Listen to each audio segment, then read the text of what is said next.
नमस्कार दोस्तों, स्वागत है आपका आज के मुख्य समाचार में, जिसमें सबसे पहली और बड़ी खबर में आपको बताएंगे कि चीन का काल पहुंच रहा लद्दाख। डीआरडीओ के बनाए इस टैंक से थर थर कांपेंगे दुश्मन। दूसरी खबर में जिक्र होगा कि पंजाब में बीएसएफ ने अंतर्राष्ट्रीय सीमा पर पाकिस्तानी ड्रोन मार गिराया, हेरोइन बरामद। तीसरी खबर में जिक्र होगा कि चीन और पाकिस्तान की दोस्ती में आई दरार, सीपीईसी प्रोजेक्ट में देरी पर ड्रैगन खफा।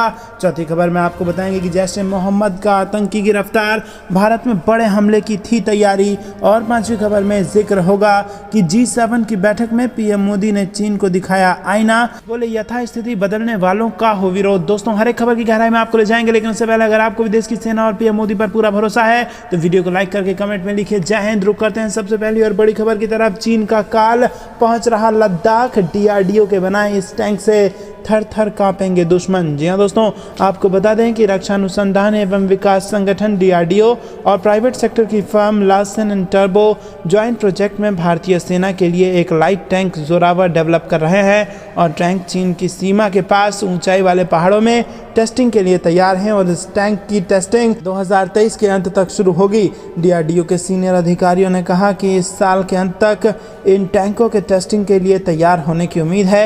एक बार तैयार होने के बाद उन्हें तुरंत भारतीय सेना के लिए लद्दाख सेक्टर में तैनात किया जाएगा। जोरावर टैंक के भी सभी आवश्यक विशिष्टताओं के साथ तैयार होने के बाद भारतीय सेना अपना यूजर टेस्ट करेगी।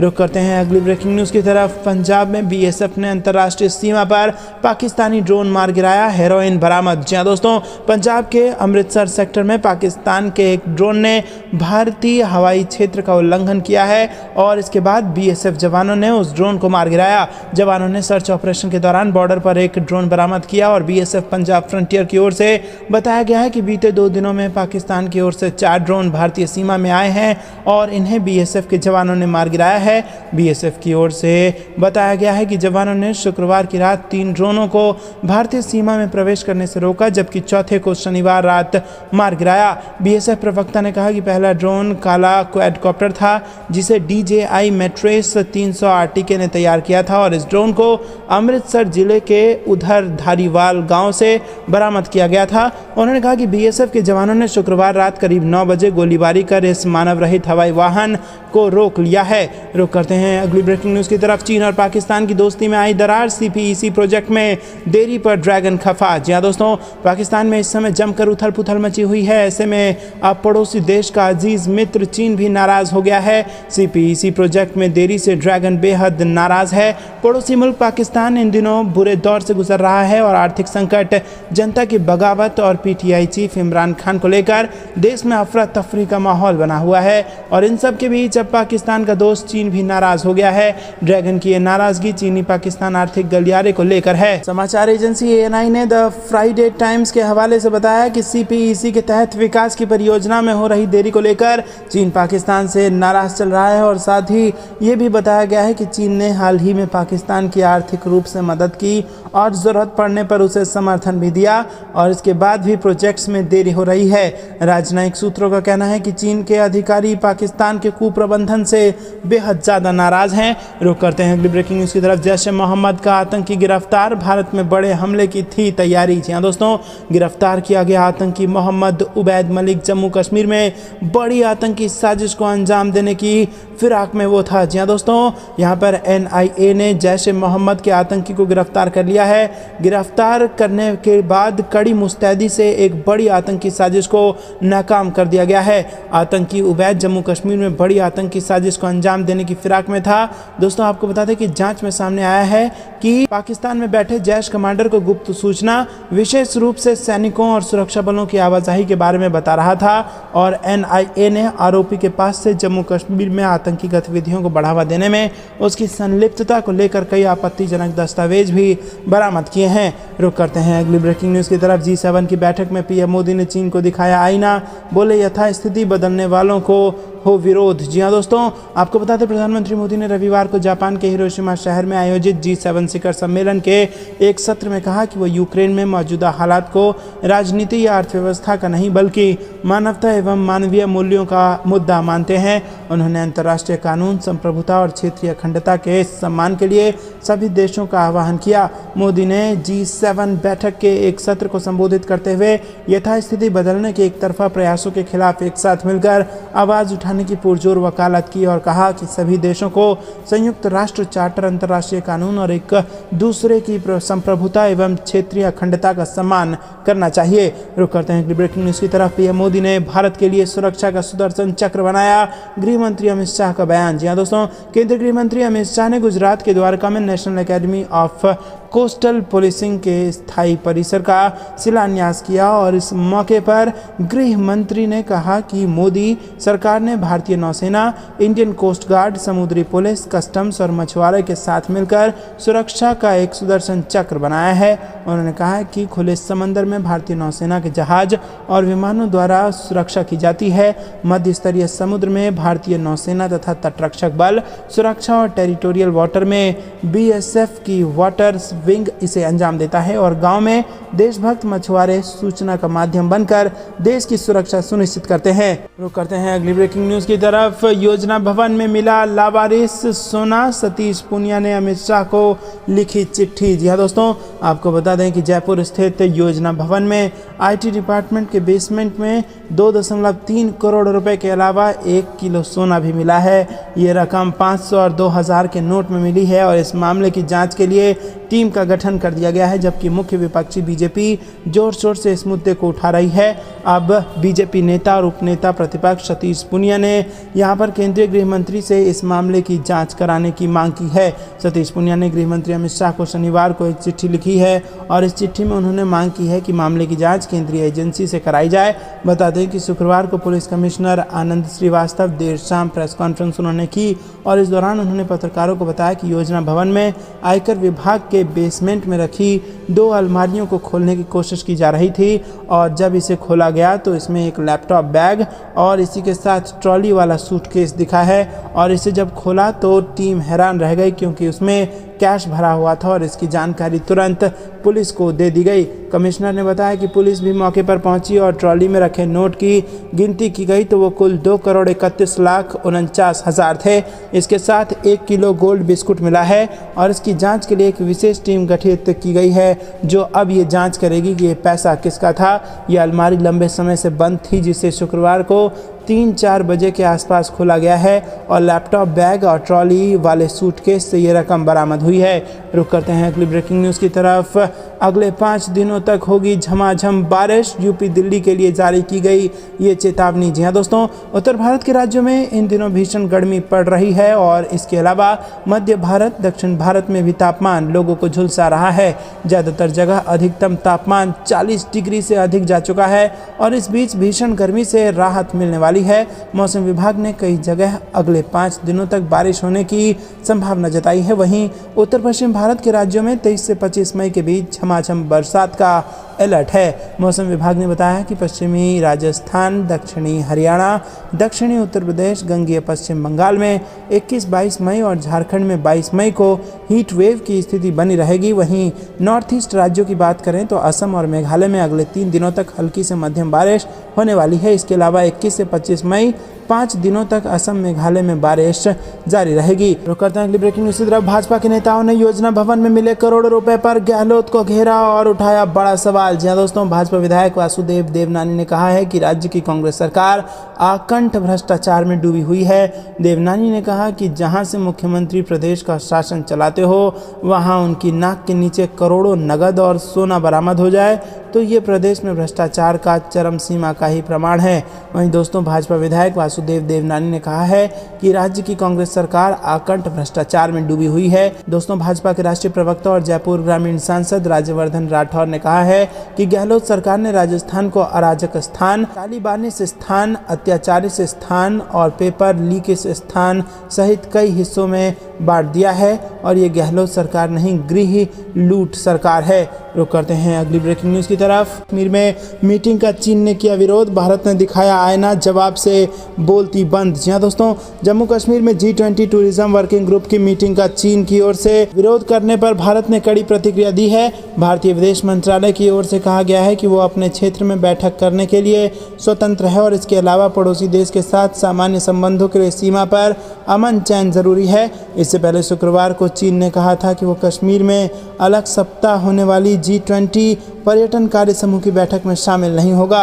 और दोस्तों आपको बता दें कि बीजिंग की ओर से कहा गया कि वो इस तरह की मीटिंग का विवादित क्षेत्र में आयोजन का दृढ़ता से विरोध करता है। दोस्तों यहाँ पर आपको बता दें कि कश्मीर में मीटिंग है तो इससे चीन को मिर्ची लग गई है, तो भारत ने भी चीन को यहाँ पर आईना दिखा दिया है और चीन की बोलती बंद कर दी है। भारतीय विदेश मंत्रालय ने पाकिस्तान और चीन की टिप्पणियों पर कहा कि हमने इस तरह के बयानों को हमेशा ही खारिज किया है। साथ ही इस मामले के संबंधित सभी पक्ष हमारी स्थिति से अच्छी तरह वाकिफ हैं। केंद्र शासित प्रदेश जम्मू कश्मीर और केंद्र शासित प्रदेश लद्दाख भारत के अविभाज्य हिस्से हैं और हमेशा रहेंगे। किसी भी दूसरे देश का इस पर कमेंट करना ठीक नहीं है। रुक करते हैं अगली ब्रेकिंग न्यूज़ की तरफ। इंडो पैसिफिक क्षेत्र में सुरक्षा पर हम एक मत, क्वाड की बैठक में बोले पीएम मोदी। जी हाँ दोस्तों, भारत के प्रधानमंत्री नरेंद्र मोदी G7 समिट में शामिल होने के लिए जापान के हिरोशिमा पहुंचे हैं और इस दौरान पीएम मोदी ने हिरोशिमा में क्वाड देशों के राष्ट्राध्यक्षों के साथ मुलाकात की है। पीएम मोदी ने इस बैठक के दौरान वैश्विक चुनौतियों पर क्वाड देशों के राष्ट्राध्यक्षों के साथ चर्चा की और कहा कि आज मित्रों के बीच इस क्वाड समिट में हिस्सा लेते हुए मुझे खुशी हो रही है। क्वाड समूह इंडो पैसिफिक में शांति, स्थिरता और समृद्धि सुनिश्चित करने के लिए एक महत्वपूर्ण मंच है। इसमें कोई संदेह नहीं है कि इंडो पैसिफिक व्यापार, इनोवेशन और विकास का इंजन है। प्रधानमंत्री नरेंद्र मोदी ने कहा कि हम एकमत हैं कि इंडो पैसिफिक की सुरक्षा और सफलता केवल इस क्षेत्र के लिए ही नहीं बल्कि विश्व के लिए महत्वपूर्ण है।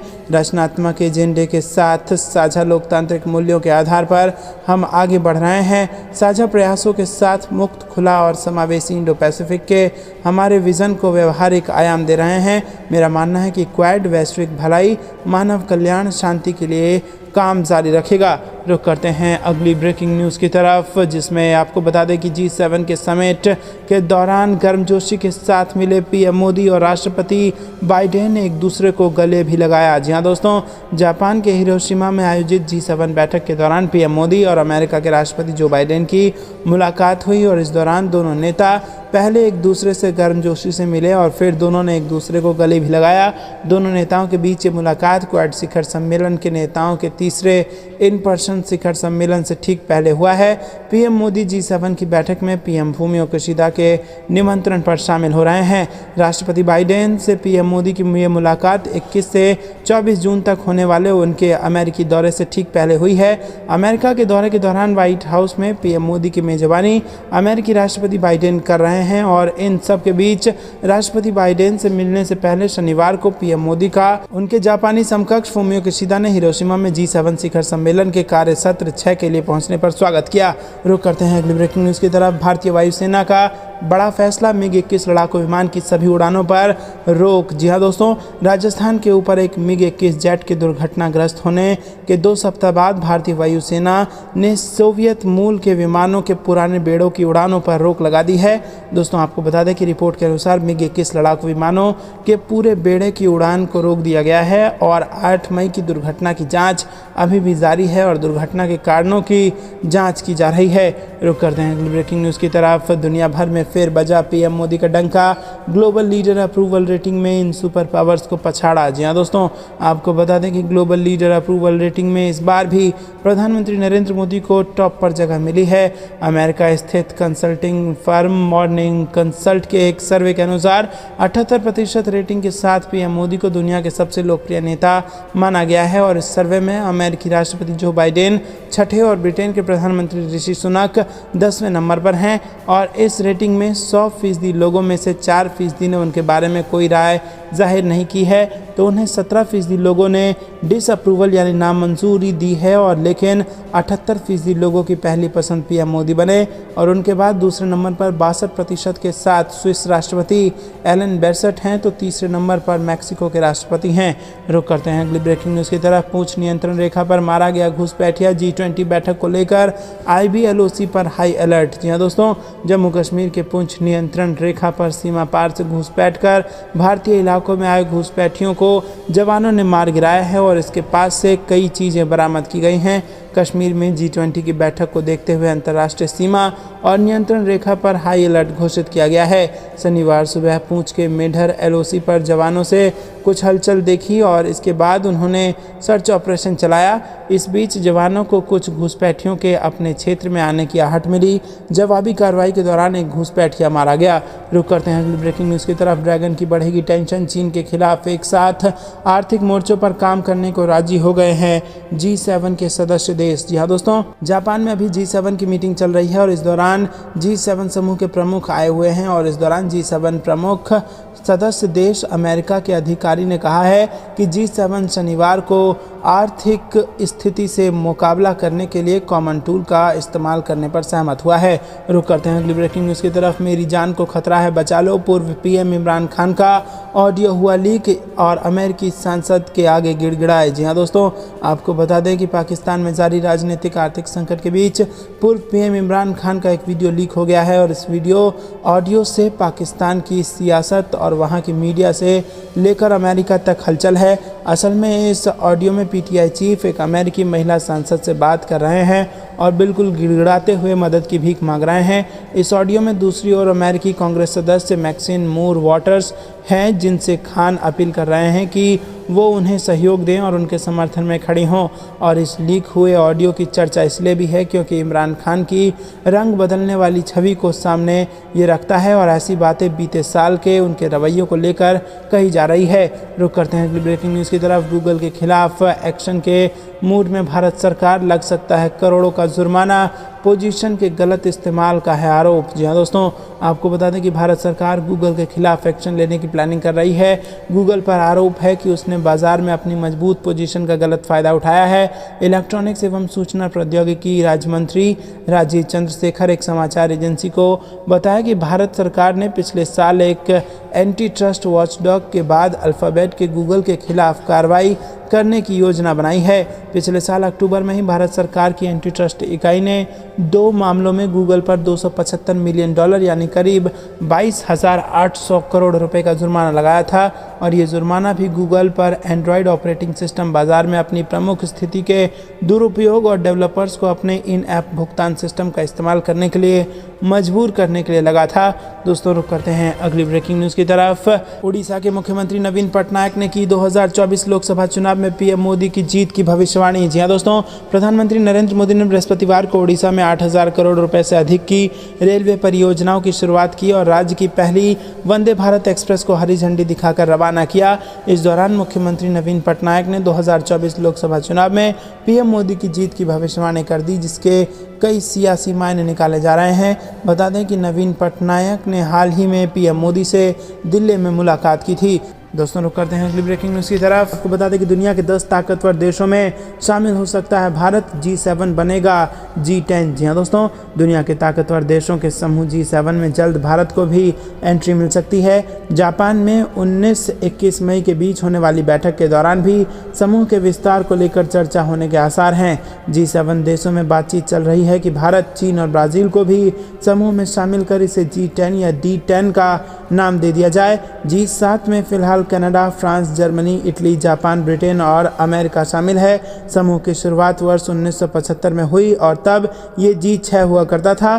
कनाडा इसमें बाद में शामिल हुआ और पहले इसमें रूस भी था, लेकिन क्रीमिया पर हमले के चलते 2014 में उसे हटा दिया गया। मौजूदा G7 समूह दुनिया की 45% अर्थव्यवस्था मगर सिर्फ 10% आबादी को कवर करता है, लेकिन इसके विस्तार की जरूरत महसूस की गई। रुक करते हैं अगली ब्रेकिंग न्यूज़ की तरफ। इमरान खान के घर से भागते हुए 6 आतंकी गिरफ्तार। लाहौर पुलिस ने कहा अब तक 14 आतंकियों को पकड़ा। जी हाँ दोस्तों, पाकिस्तान के पूर्व प्रधानमंत्री की परेशानियां खत्म होने का नाम नहीं ले रही हैं। शुक्रवार को लाहौर पुलिस ने इमरान खान के घर से 6 और आतंकवादियों को गिरफ्तार किया है। पाकिस्तान की मीडिया रिपोर्ट्स के मुताबिक लाहौर कैपिटल सिटी पुलिस के अधिकारी बिलाल सिद्दीकी कामयान ने बताया कि पाकिस्तान के पूर्व प्रधानमंत्री इमरान खान के जमा पार्क स्थित आवास से भागते हुए 6 आतंकवादियों को गिरफ्तार किया गया है। बिलाल कामयान ने आगे बताया कि इन 6 आतंकियों को पकड़ने के साथ जमा पार्क से अब तक कुल 14 आतंकी गिरफ्तार किए गए हैं। रुक करते हैं अगली ब्रेकिंग न्यूज़ की तरफ। पीएम मोदी पहुंचे हिरोशिमा, गर्मजोशी के साथ हुआ स्वागत। जी हाँ दोस्तों, आपको बता दें कि G7 के वार्षिक शिखर सम्मेलन में भाग लेने के लिए जापान के हिरोशिमा पहुंच गए हैं और हिरोशिमा पहुंचने पर प्रधानमंत्री का जोरदार स्वागत हुआ है। भारतीय मूल के लोग और बच्चे पीएम मोदी का स्वागत करने के लिए एयरपोर्ट के बाहर हाथों में तिरंगा लिए खड़े दिखे और पीएम मोदी जापान के प्रधानमंत्री फूमियो किशिदा के न्योते पर यहां आए हैं। जापान G7 समूह के मौजूदा अध्यक्ष के रूप में इसके शिखर सम्मेलन की मेजबानी कर रहा है और भारत को इसमें अतिथि देश के रूप में आमंत्रित किया गया है। वहीं दोस्तों, आपको बता दें कि पीएम मोदी हिरोशिमा के यूक्रेन के राष्ट्रपति जेलेंस्की से भी मुलाकात कर सकते हैं। यूक्रेन रूस वॉर के शुरू होने के बाद ये पहला मौका होगा जब पीएम मोदी जेलेंस्की से मिलेंगे और इस दौरान यूक्रेन रूस वॉर को लेकर शांति वार्ता पर भी बातचीत संभव है। वहीं विदेश सचिव क्वात्रा ने गुरुवार बताया कि G7 समूह की बैठक में प्राथमिकताओं से जुड़े कई विषयों पर चर्चा होगी, जिसमें संपर्क बढ़ाने, सुरक्षा, परमाणु निरस्त्रीकरण और आर्थिक सुरक्षा समेत कई सारे मुद्दे शामिल हैं। रुक करते हैं अगली ब्रेकिंग न्यूज़ की तरफ। G20 की बैठक से पहले जम्मू कश्मीर में चप्पे चप्पे पर सुरक्षा, पाकिस्तान की हर साजिश से निपटने के लिए भारत तैयार। जी हाँ दोस्तों, आपको बता दें कि G20 की बैठक से पहले जम्मू कश्मीर में सुरक्षा बेहद चाक चौबंद कर दी गई है। श्रीनगर में 22 से 25 मई तक ये बैठक होनी है और उससे पहले लगातार पाकिस्तान की साजिश का खुलासा हो रहा है और इसीलिए सुरक्षा में मार्कोस कमांडो भी तैनात किए गए हैं। चप्पे चप्पे पर निगरानी है। जम्मू में सुरक्षा के पुख्ता इंतजाम किए गए हैं, जहां G20 बैठक से पहले आतंकियों की हर नापाक साजिश को नाकाम करने के लिए सुरक्षा के व्यापक इंतजाम किए गए हैं, बल्कि आसमान से भी आतंकियों की हर साजिश पर नज़र रखने के लिए ड्रोन का सहारा भी लिया जा रहा है। वहीं G20 की बैठक से पहले सुरक्षा बलों को घाटी में लगातार इनपुट्स मिल रहे हैं और पाकिस्तान की साजिश है कि G20 बैठक से पहले पाकिस्तान जम्मू कश्मीर में किसी बड़ी वारदात को अंजाम देकर विश्व पटल पर यहाँ शांति और अस्थिरता दिखाने का प्रयास कर सकता है।